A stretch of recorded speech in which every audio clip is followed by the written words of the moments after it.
The crucible of faith, early trials in Babylon.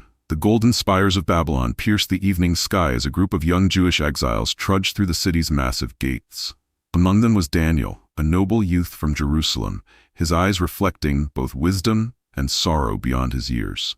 Alongside him walked his three closest friends, Hananiah, Mishael, and Azariah. The year was 65 BCE, and their world had just been irrevocably changed. The contrast between their former life and their new reality could not have been starker.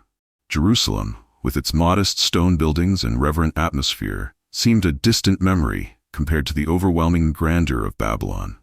Towering ziggurats reached toward the heavens, their surfaces gleaming with glazed tiles in brilliant blues and golds. The hanging gardens cascaded down massive terraces, creating an artificial paradise that seemed to mock the natural beauty of their homeland. Chief Officer Ashpenaz had clear instructions from King Nebuchadnezzar. These young men were to be transformed. They must be perfect specimens, he declared, eyeing them critically. Strong, intelligent, and capable of serving in the royal palace. But it was his next words that sent a chill through Daniel's heart. They will eat from the king's table and learn our ways. Daniel felt the weight of this first challenge pressing upon his conscience. The king's food, while luxurious, had been offered to idols. Consuming it would violate the sacred laws of his faith. Yet refusing could mean death. In the privacy of their quarters, he gathered his friends. "We face a choice," he said quietly, his voice steady despite the gravity of their situation. "We can compromise our beliefs for safety, or trust in the Lord and face the consequences." The silence that followed was heavy with understanding.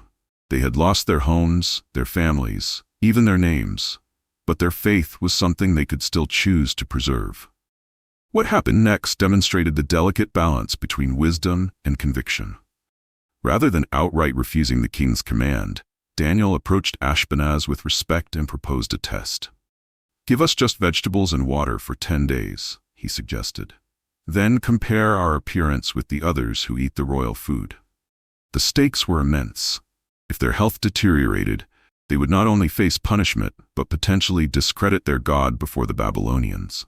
Each meal became a testament to their faith, each day a step further into unknown territory. The other young exiles watched them with a mixture of curiosity and concern, some perhaps questioning their sanity, others secretly admiring their courage. As the 10 days progressed, something remarkable began to occur. Rather than weakening, Daniel and his friends appeared healthier than their peers. Their minds remained sharp, their bodies strong. Ashpenaz could hardly believe his eyes. This small victory established a crucial precedent. It was possible to remain faithful to God while serving in a pagan court. But this was merely the prelude to a greater challenge. One night, King Nebuchadnezzar was troubled by dreams that left him sleepless and agitated. His demand seemed impossible. Not only interpret the dream, but first tell him what he had dreamed. When none of his wise men could accomplish this feat, he ordered their execution, including Daniel and his friends. Here, Daniel's response revealed the depth of his character. Instead of panicking, he requested time from the king. Returning to his quarters, he gathered his friends for prayer, demonstrating that true wisdom begins with humility before God. That night, the mystery was revealed to Daniel in a vision.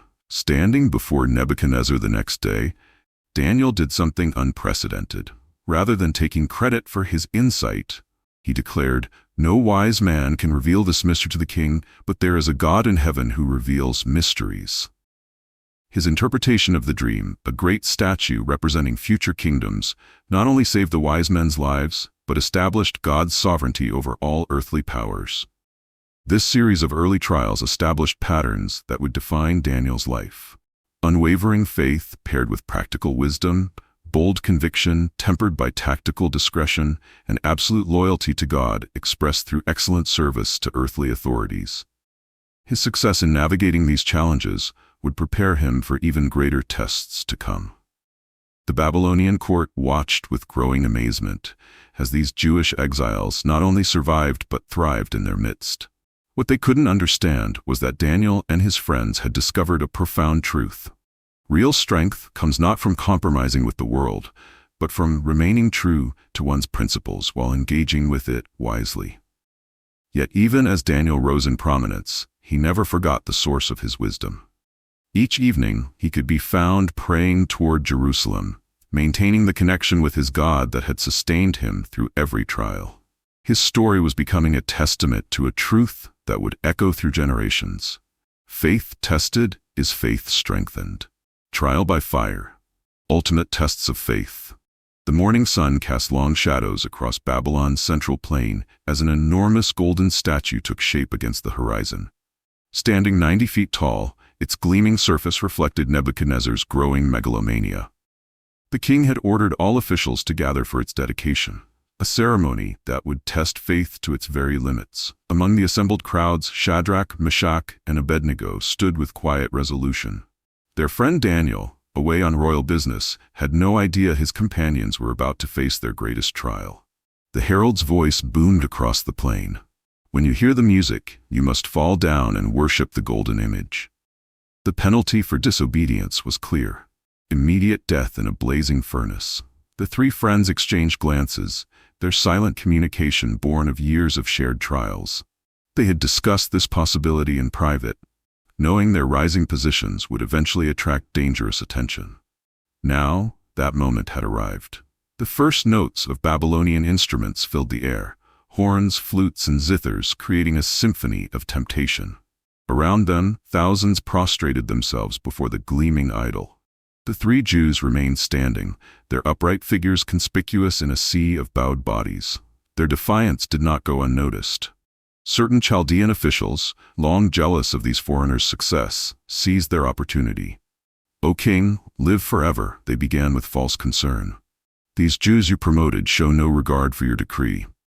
Their words dripped with calculated venom, designed to wound both the king's pride and authority.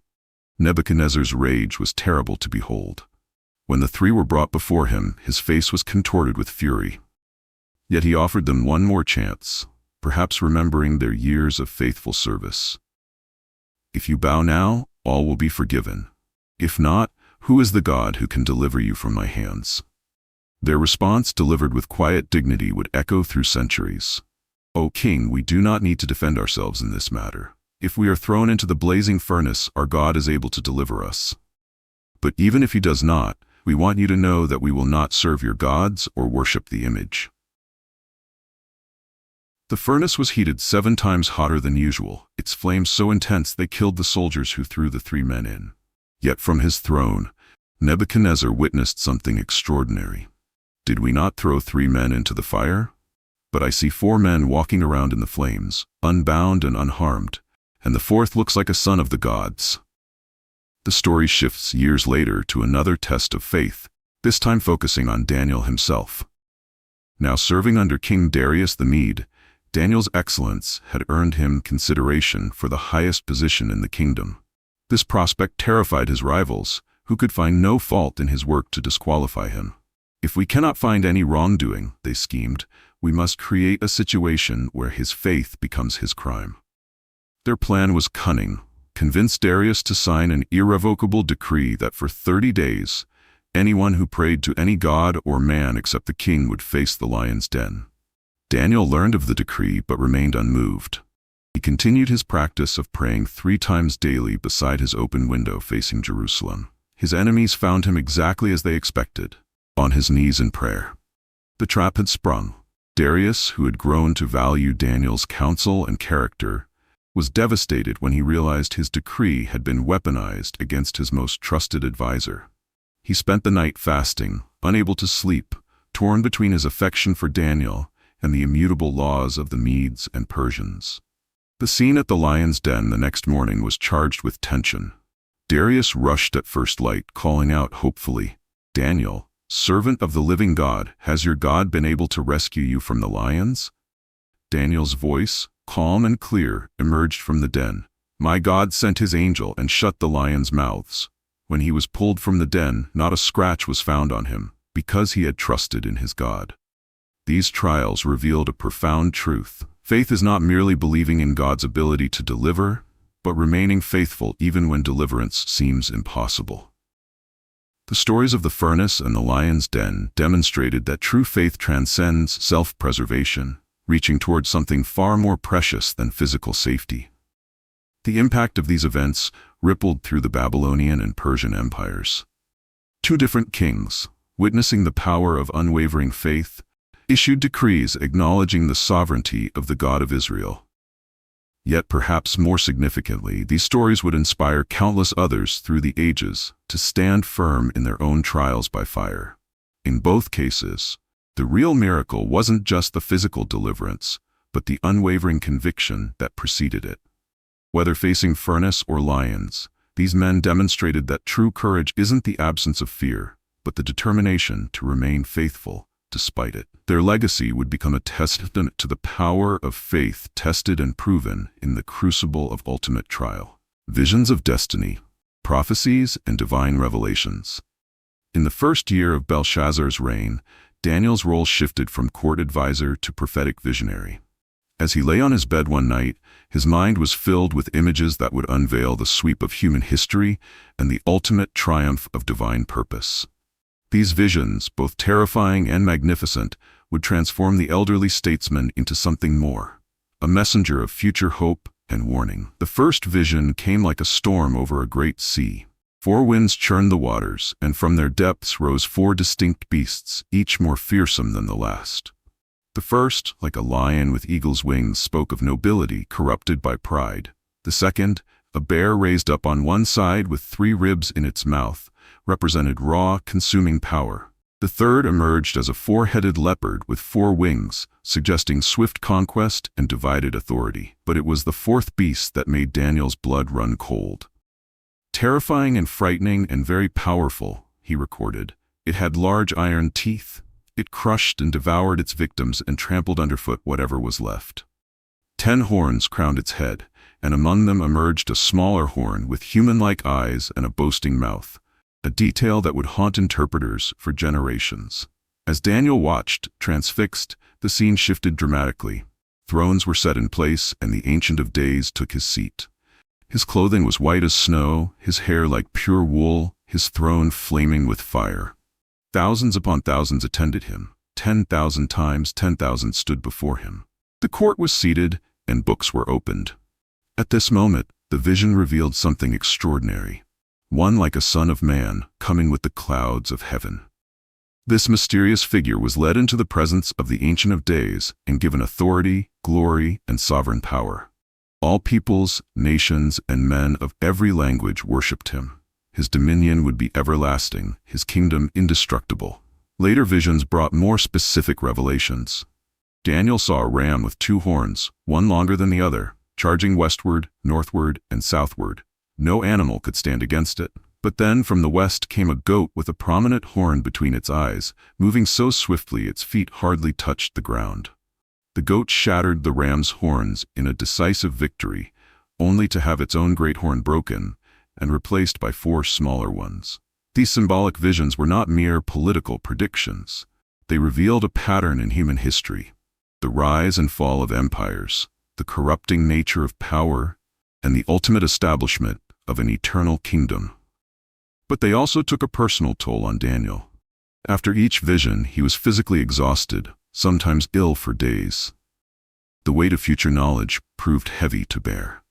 Perhaps the most profound revelation came through the prophecy of the 70 weeks. While studying Jeremiah's prophecy about Jerusalem's desolation lasting 70 years, Daniel began to pray fervently for his people. The angel Gabriel appeared with an answer that went far beyond the immediate future. 77s are decreed for your people and your holy city. This complex prophecy laid out a timeline extending far beyond Daniel's own era, speaking of the restoration of Jerusalem, the coming of an anointed one, and ultimate redemption. Yet it also predicted trouble, the destruction of the city and sanctuary, war and desolation, a time of unprecedented tribulation. The final visions came in the 3rd year of Cyrus's reign. Now very old, Daniel received a detailed preview of conflicts to come, wars between north and south, the rise of a contemptible person who would desecrate the temple, and a time of unparalleled distress. Yet even in these dark predictions, hope remained. At that time, your people, everyone whose name is found written in the book, will be delivered. These revelations transformed Daniel's understanding of his own trials. His personal experiences of faith tested in Babylon's courts now fitted into a larger pattern of God's dealing with human kingdoms. The same faithfulness that had shut the lions' mouths would ultimately establish an eternal kingdom where righteousness would prevail.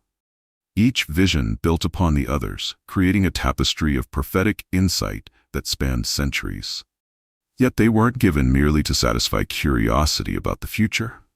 They served to strengthen faith, providing assurance that beyond the rise and fall of human powers, a divine purpose was being worked out. The impact of these visions extended far beyond Daniel's lifetime. They would provide hope to generations facing their own beasts and boasting horns, their own times of trial and testing. The message remained constant. Human kingdoms rise and fall, but God's purpose moves steadily forward toward its appointed end. Daniel's role as visionary demonstrated that true prophecy isn't just about predicting events. It's about revealing the character of God and His ultimate purposes in human history. These visions, recorded with trembling hand but unwavering faith, would become a source of wisdom and encouragement for all who face their own trials in the ages to come. The final test: Belshazzar's feast and the fall of Babylon. The great hall of Babylon blazed with 1,000 lights, wine flowed freely, and the sound of revelry echoed through its gilded chambers. King Belshazzar, grandson of the great Nebuchadnezzar, had arranged a feast for 1,000 of his nobles. In his intoxicated arrogance, he was about to commit an act that would seal his kingdom's fate. An elderly figure stood in a shadowed corner, watching the proceedings with knowing eyes. Daniel, now in his 80s, had served 3 generations of Babylonian rulers. He had witnessed the glory days under Nebuchadnezzar, seen the kingdom's slow decline, and now observed its final hours, though none in the festive hall yet realized this truth. The king's voice rose above the din. "Bring the gold and silver vessels that my grandfather took from the temple in Jerusalem." This wasn't merely a request for fine dinnerware, it was a deliberate act of sacrilege. The sacred vessels, consecrated for worship of the Most High God, were about to become props in a drunken celebration of pagan deities. As the vessels were distributed, something extraordinary occurred. Fingers of a human hand appeared, writing mysterious words on the plastered wall. Mene, Mene, Tekel, Parsin. The sight was so shocking that Belshazzar's face turned pale, his knees knocked together, and his legs gave way. The music stopped, the laughter died, and terror gripped the assembly. The king's reaction revealed the superficiality of human power. This man who could command armies and determine life or death now trembled before a disembodied hand. He frantically called for his wise men, promising purple robes, gold chains, and high position to anyone who could interpret the writing. But none could decipher the message. Then the queen mother remembered Daniel. Her words to Belshazzar provided a stinging rebuke. "There is a man in your kingdom who has the spirit of the holy gods in him. In the time of your father, he was found to have insight and intelligence and wisdom like that of the gods." Her reference to Nebuchadnezzar's time served as a reminder of how far the kingdom had fallen. When Daniel entered the hall, he encountered a scene that epitomized the decay of Babylon. The sacred vessels of God's temple were scattered among drunken revelers, while false gods of gold, silver, bronze, iron, wood, and stone were praised. The contrast with his first appearance before Nebuchadnezzar couldn't have been starker. Belshazzar offered Daniel the same rewards promised to others, but the aged prophet's response demonstrated his unchanged character. "You may keep your gifts for yourself and give your rewards to someone else. Nevertheless, I will read the writing for the king and tell him what it means." Before interpreting the words, Daniel delivered a powerful indictment. He reminded Belshazzar of how God had humbled Nebuchadnezzar's pride, then declared, "But you, Belshazzar his son, have not humbled yourself, though you knew all this. Instead, you have set yourself up against the Lord of heaven." The interpretation followed with devastating clarity. "Menon, God has numbered the days of your reign and brought it to an end. You have been weighed on the scales and found wanting. Your kingdom is divided and given to the Medes and Persians." The prophecy's fulfillment came with shocking swiftness.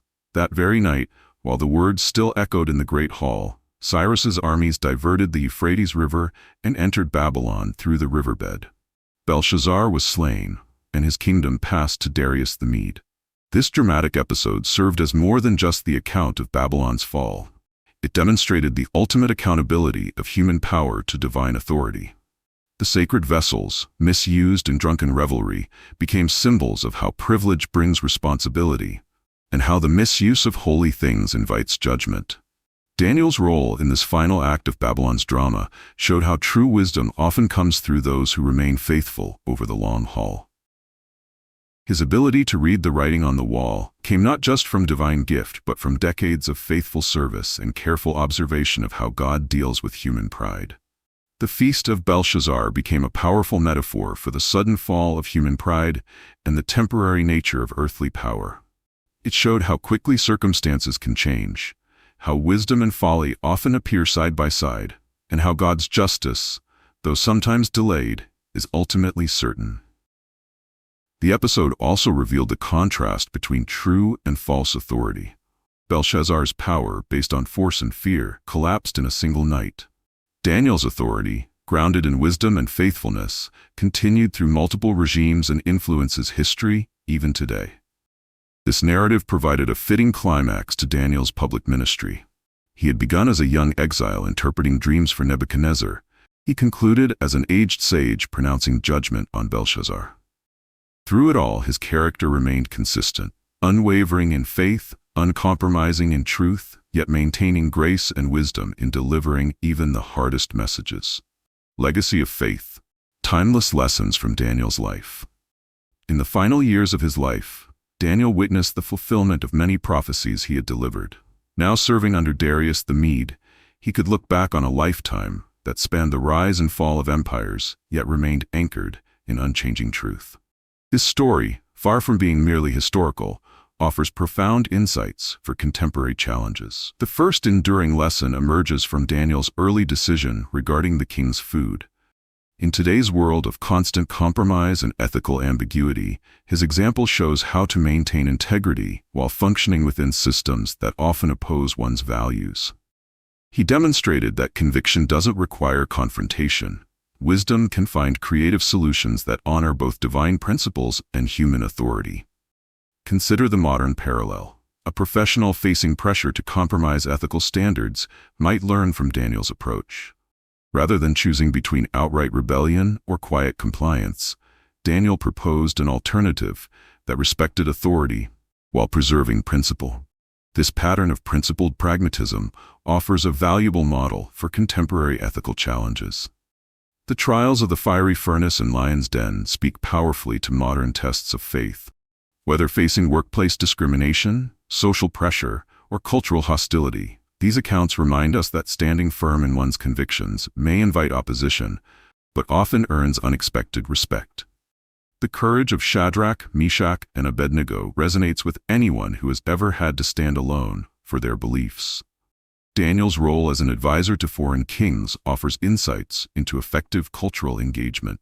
He served with excellence while maintaining his distinct identity, demonstrating that influence comes not from compromising convictions, but from combining competence with character. His example challenges the false dichotomy between religious faithfulness and public service. The prophetic visions Daniel received provide a framework for understanding historical process. They reveal that behind the apparent chaos of world events, a divine purpose unfolds. This perspective offers hope and stability in our own turbulent times, reminding us that ultimate outcomes rest in higher hands than those of current powers. Perhaps most remarkably, Daniel maintained his spiritual disciplines throughout his life. His practice of regular prayer, even when it became dangerous, demonstrates how spiritual habits sustain faith through changing circumstances. In our age of distraction and immediate gratification, his steady devotion challenges our tendency towards spiritual inconsistency. The interpretation of Belshazzar's feast carries particular relevance for evaluating success and power. In an era obsessed with metrics and achievements, the writing on the wall reminds us that ultimate evaluation comes from a divine perspective.